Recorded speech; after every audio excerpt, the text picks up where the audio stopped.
Hello students, good morning. आज हम लोग इस वीडियो में देखने वाले हैं क्लास 10 का ऑब्जेक्टिव क्वेश्चन। और ये हमारे पास क्लास 10 का जो ऑब्जेक्टिव क्वेश्चन है 2023 का है। ठीक है, तो 2023 में हमारे पास टोटल 40 क्वेश्चन हमसे पूछे गए थे।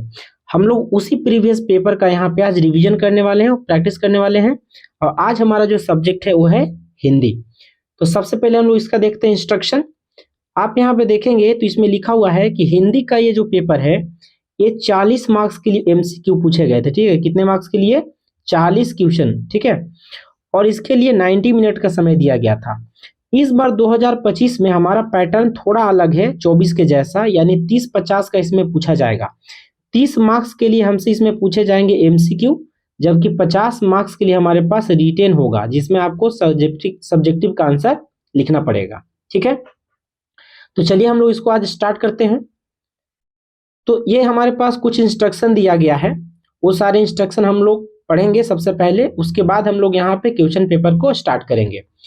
तो अगर आप इस पेपर में देखेंगे तो सबसे जो पहला हमारा सेगमेंट है, उस पहला सेगमेंट में क्या है? सेक्शन क। खंड क में अपठित गद्यांश है और काव्यांश है। तो 1 से 4 तक प्रश्न हम लोग को जवाब देना पड़ेगा, उसके लिए हम लोग को पढ़ना पड़ेगा ये गद्यांश। तो चलिए हम लोग गद्यांश यहाँ पे देखते हैं इसमें क्या क्या दिया हुआ है। ठीक है, तो इस गद्यांश में सबसे पहले यहाँ पे दिया हुआ है कि हम जिस तरह भोजन करते हैं, गाछ पिरछ भी उसी तरह भोजन करते हैं, यानी पेड़ पौधे, प्लांट की बात हो रही है। हमारा दांत है, कठोर चीज खा सकते हैं, नन्हे बच्चों के दांत नहीं होते, वे केवल दूध पी सकते हैं। गाछ पिरछ के दांत नहीं होते, इसलिए केवल तरल पदार्थ को खाते हैं, वायु से भोजन प्राप्त करते हैं। गाछ पिरछ के जड़ द्वारा माटी से रसपान करते हैं। चीनी में पानी डालने पर चीनी गल जाती है, माटी में पानी डालने पर उसके भीतर बहुत से द्रव्य गल जाते हैं। गाछ पिरछ वही तमाम द्रव्य को सोख लेते हैं, और जड़ों को पानी न मिलने पर पेड़ का भोजन बन जाता है। ठीक है, भोजन बंद हो जाता है और पेड़ क्या हो जाएगा? मर जाएगा। तो हमारे पास इससे हम लोग 4 प्रश्न का यहाँ पे जवाब देंगे। तो सबसे यहाँ पे देखिए, पहला प्रश्न इसमें पूछा गया है कि जो गाछ वृक्ष का क्या अर्थ होता है, तो बोलेंगे पेड़ पौधे। गाछ वृक्ष के क्या नहीं होते हैं? दांत नहीं होते। ठीक है, गाछ वृक्ष किसके द्वारा माटी से रसपान करते हैं? तो जड़ के द्वारा। ठीक है, नेक्स्ट हम लोग यहाँ पे देखेंगे, बहुत ही इजी क्वेश्चन इसमें है, क्वेश्चन नंबर 4। तो क्वेश्चन नंबर 4 में हमसे पूछा गया है कि पेड़ कब मर जाता है? जब पेड़ को पानी नहीं मिलेगा तो पेड़ क्या हो जाएगा? मर जाएगा। ठीक है, चलिए नेक्स्ट हमारे पास यहाँ पर है क्वेश्चन नंबर 5। Question number 5, 6, 7, 8। ठीक है, 5, 6, 7, 8। यहाँ हम लोग को 4 क्वेश्चन का आंसर देना पड़ेगा, और इस 4 क्वेश्चन का आंसर हम लोग को देने के लिए सबसे पहले हम लोग को ये पद्यांश पढ़ना होगा, यानी एक कविता दिया हुआ है, अपठित है, उसको हम लोग यहाँ पे पढ़ेंगे। ठीक, तो यहाँ पे हम लोग का शुरुआत किया गया, लक्ष्य तक पहुंचे बिना पथ में पथिक विश्राम कैसा, लक्ष्य है अति दूर दुर्गम मार्ग भी हम जानते हैं, किंतु पथ के कंटकों को हम सुमन भी मानते हैं, जब प्रगति का नाम जीवन यह अकाल विराम कैसा। ठीक है, ये आपके पास कुछ कविता के अंश दिए गए हैं। इस कविता को आपको बड़े ही ध्यान पूर्वक यहाँ पे पढ़ना है, और इस कविता को पढ़ने के बाद इससे संबंधित जो भी हमारे प्रश्न होंगे उन सब का हम लोग यहाँ पर हल करने वाले हैं। ठीक है, तो हम लोग यहाँ पे देखते हैं, सवाल नंबर 5 क्या पूछा गया है कि धनुष से छूटा हुआ बाण क्या करता है? तो लक्ष्य को भेद देता है, यानी जो हमारा टारगेट होता है ना, उस टारगेट को अपने अंदर लेता है, मतलब टारगेट को निशान लगा लेता है। ठीक है, तो पहला का ऑप्शन नंबर हो गया ए, यानी पहला। उसके बाद हम लोग देखेंगे यहाँ पर क्वेश्चन नंबर 6। इसमें पूछा गया हमसे कि लक्ष्य के पथिक कंटकों को क्या मानते हैं? ठीक है, लक्ष्य के पथिक कंटकों को क्या मानते हैं? फूल मानते हैं। बाल रवि की किरणें, ठीक है, बाल रवि की किरणें कैसी होती है? स्वर्ण की तरह, स्वर्ण यानी कि गोल्ड, सोना की तरह होती है। ठीक है, नेक्स्ट हमारे पास है, कहां तक पहुंचे बिना पति को विश्राम नहीं करना चाहिए? लक्ष्य तक पहुंचे बिना। जब तक पथिक को लक्ष्य नहीं मिले तब तक उसे रास्ते बदलने नहीं चाहिए, उसको विश्राम नहीं करना चाहिए। ठीक है, नेक्स्ट हमारे पास है क्वेश्चन नंबर 9।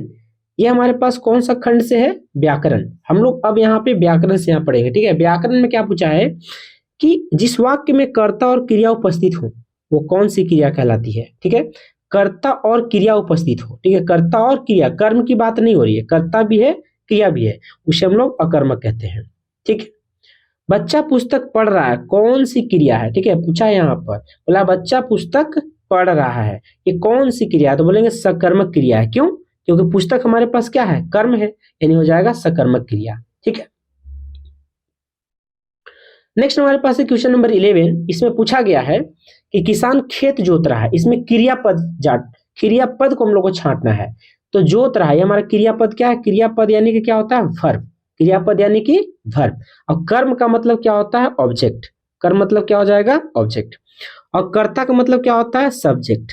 कर्ता मतलब क्या होता है, सब्जेक्ट। ठीक है, तो हमें वर्ब छांटना है। तो यहाँ पे खेत जोतना क्या है, वर्ब है। तो करेक्ट आंसर क्या हो गया, जोत रहा है। नेक्स्ट हमारे पास है क्वेश्चन नंबर 12। इसमें पूछा गया है कि कौन सा वाक्य अकर्मक क्रिया का उदाहरण है। अकर्मक यानी जिसमें कर्म नहीं है। इसमें देखिए, माँ भोजन बना रही है, सकर्मक है।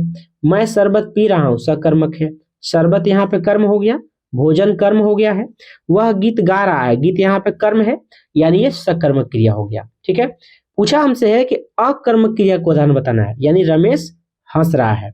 तो ऑप्शन नंबर 12 हमारा बिल्कुल सही जवाब हो जाएगा। ठीक है, नेक्स्ट हम लोग यहाँ पे देखें क्वेश्चन नंबर 13। अंबर का अर्थ क्या होता है। एक अर्थ होता है वस्त्र, एक अर्थ होता है वस्त्र, तो दूसरा अर्थ क्या है, आकाश। ठीक है, स्काई। दूसरा अर्थ इसका क्या होता है, स्काई। यानी अलग अलग अर्थ हम लोग यहाँ पर देख रहे हैं। ठीक है, चलिए उसके बाद हम लोग नेक्स्ट यहाँ पढ़ेंगे क्वेश्चन नंबर 14। क्वेश्चन नंबर 14 में क्या पूछा गया है कि निम्न में से कौन श्वेत का अनेकार्थी नहीं है। श्वेत, श्वेत मतलब क्या होता है, सफेद, उजला, सफेदी। यानी इसका अनेकार्थी कौन नहीं है, श्याम। सफेद का मतलब, श्वेत का मतलब कभी भी श्याम नहीं हो सकता। तो ऑप्शन नंबर 2 बिल्कुल सही जवाब है। उसके बाद है कि निम्न में से कौन सा शब्द समुच्चयबोधक अवयव है, यानी धीरे धीरे। इसका सही आंसर क्या हो जाएगा, समुच्चयबोधक अवयव। धीरे धीरे, वह धीरे धीरे चल रहा है, हवाएं धीरे धीरे चल रही है। ठीक है, नेक्स्ट हमारे पास आता है यहाँ पर क्वेश्चन नंबर 16। इसमें हमसे पूछा गया है पता नहीं वह, पता नहीं वह, ठीक है, कब चला गया। बोला सही अव्यय चुनना है, पता नहीं वह कब चला गया। ठीक है, या कहाँ रहता तो हम लोग कहाँ भी टिक कर सकते थे, कहाँ चला गया, लेकिन पता नहीं वह कब चला गया। तो ऑप्शन नंबर 4। ठीक है, नेक्स्ट हम लोग यहाँ पे बात करते हैं। क्वेश्चन नंबर हमारे पास दिया गया है 17 पूछा गया है कि शिक्षक चाहते हैं कि उनके विद्यार्थी अच्छे बने। शिक्षक चाहते हैं, फिर पूछा उनके विद्यार्थी अच्छे बने। यहाँ पे देखिए सेंटेंस जुड़ा हुआ है, ये मिश्र वाक्य हो गया। ठीक है, मिक्स सेंटेंस हो गया, एकदम मिक्स वाक्य। ठीक है, नेक्स्ट हमारे पास यहाँ पे पूछा गया है हमसे, इसमें पूछा गया है 18 नंबर। ठीक है, 18 नंबर में क्या यहाँ पर है कि प्रतिदिन कौन सा समास है, प्रतिदिन कौन सा समास है। तो बोलेंगे हम लोग यहाँ पे अव्ययी भाव समास। निम्न में बहुब्रीहि समास कौन सा है, तो लंबोदर। लंबा है जिसका उदर। लंबोदर किसको बोला जाता है, गणेश जी को। ठीक है, गणेश जी को बोला जाता है लंबोदर, यानी कि जिसका लंबा हो उदर, यानी कि लंबोदर, इसको बोलते हैं बहुब्रीहि समास। नेक्स्ट हमारे पास है क्वेश्चन नंबर 20 नंबर में पूछा गया है कि पक्षी आकाश में उड़ेंगे, यह कौन सा वाक्य है। पक्षी आकाश में उड़ेंगे, ये हमारे पास एक्टिव वॉइस है। ये हमारा क्या है, एक्टिव वॉइस है, यानी कि कर्तृवाच्य। ठीक है, नेक्स्ट लोग पढ़ेंगे यहाँ पर 20 क्वेश्चन हमारा कंप्लीट हो गया। हमारे पास 20 क्वेश्चन कंप्लीट हो चुके हैं, तो आप मिला लेंगे 20 में 20 किसके किसके आए हैं। अगर 20 में 20 नहीं आते हैं, मतलब आपको और 20 पे फोकस करना पड़ेगा। अब हम लोग यहाँ पे देखते हैं सेक्शन नंबर सी। तो सेक्शन नंबर सी हमारे पास क्या है, पाठ्य पुस्तक।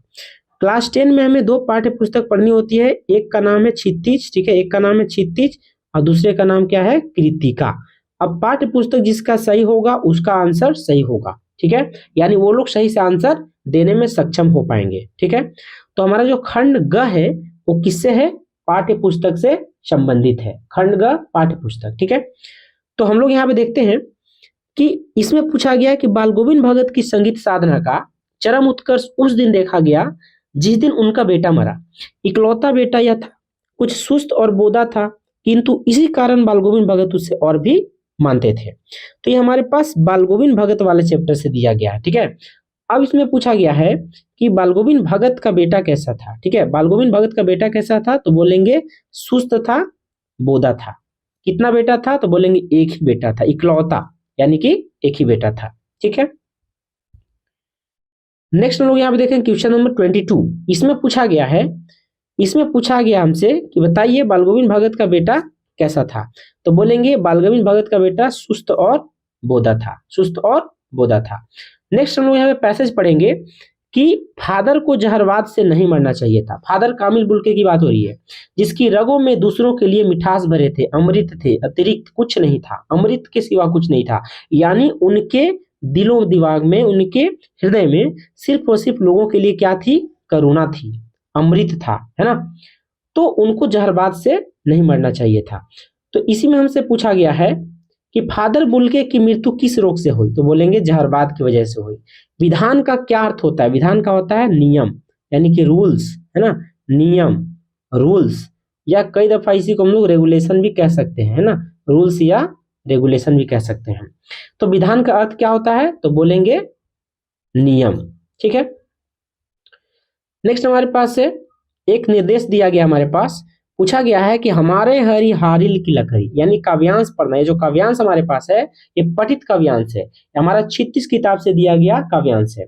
इसको पढ़ने के बाद हमें क्या करना है? आंसर करना है। तो हम लोग यहाँ पे सबसे पहले इसको हम लोग पढ़ लेते हैं और उसके बाद हम लोग यहाँ पे आंसर करेंगे। तो यहाँ पे 2 लाइन दिया गया था, उससे संबंधित यहाँ पे सवाल पूछे गए हैं।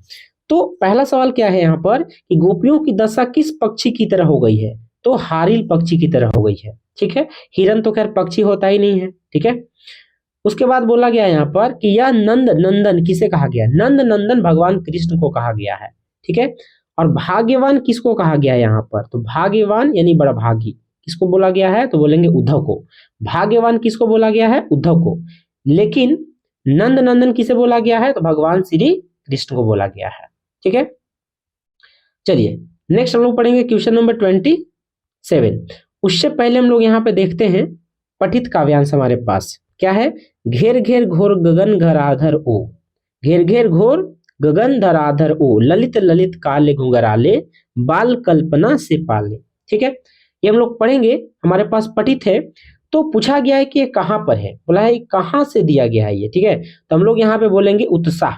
इस किस कविता से लिया गया है? तो बोलेंगे उत्साह। ठीक है, नेक्स्ट हम लोग यहाँ पे देखेंगे कवि बादल को क्या घेरने को कह रहे हैं। ठीक है, तो पूरे आकाश को घेरने को कह रहे हैं, पूरा स्काई को घेरने कह रहे हैं। ठीक है, नेक्स्ट हमारे पास है क्वेश्चन नंबर 29। इसमें हमसे पूछा गया है कैप्टन कौन था? तो कैप्टन चश्मा बेचने वाला था। ठीक है, मिठाई उठाई तो कुछ होगा नहीं, घूमने वाला तो था नहीं, सैनिक था नहीं। ठीक है, तो सही आंसर क्या हो जाएगा? 2 नंबर, यानी चश्मा बेचने वाला था। नेक्स्ट 30 नंबर क्वेश्चन हमसे पूछा गया है कि लेखक ने खीरा खाने से क्यों इनकार कर दिया? तो अपनी आत्मसम्मान की रक्षा के लिए। ये बाकी 3 ऑप्शन हमारे कट जाएंगे, सही आंसर क्या हो जाएगा? ए, यानी लेखक ने खीरा खाने से इनकार क्यों किया? तो आत्मसम्मान की रक्षा के लिए। ठीक है, नेक्स्ट हम लोग यहाँ पे देखते हैं, हमारे पास दिया गया क्वेश्चन नंबर 31। इसमें हमसे पूछा गया है बिस्मिल्लाह खान क्या बजाते थे? शहनाई बजाते थे। उनका गांव का नाम क्या था? तो बोलेंगे डुमरांव। गांव का नाम क्या था? डुमरांव। ज्यादातर जीवन उनका बचपन में कहाँ? बनारस मंदिर के आसपास। ठीक है, डुमरांव कहाँ पर है?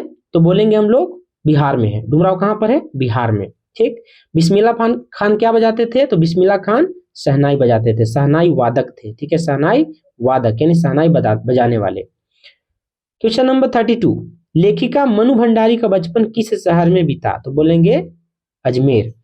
लेखिका मनु भंडारी, यह कहानी, ठीक है, एक कहानी यह भी, ठीक है, एक कहानी यह भी, इस चैप्टर की जो लेखिका है एक कहानी यह भी, इसका लेखिका कौन है?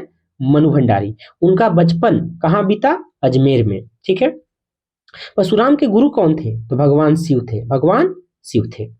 नेक्स्ट हमारे पास पूछा गया है यहाँ पर क्वेश्चन नंबर 34 में पूछा गया है कि कवि नागार्जुन मैथिली में किस नाम से प्रतिष्ठित है? तो बोलेंगे यात्री। किस नाम से? यात्री। और मैथिली कौन सी भाषा है? बिहार की भाषा है। ठीक है, मैथिली आमतौर पे बिहार में बोला जाता है और नेपाल के कुछ हिस्सों में भी बोला जाता है। अब हमसे बोलेगा इनका मूल नाम क्या था? नागार्जुन का मूल नाम क्या था? मूल यानी कि ओरिजिनल नाम क्या था?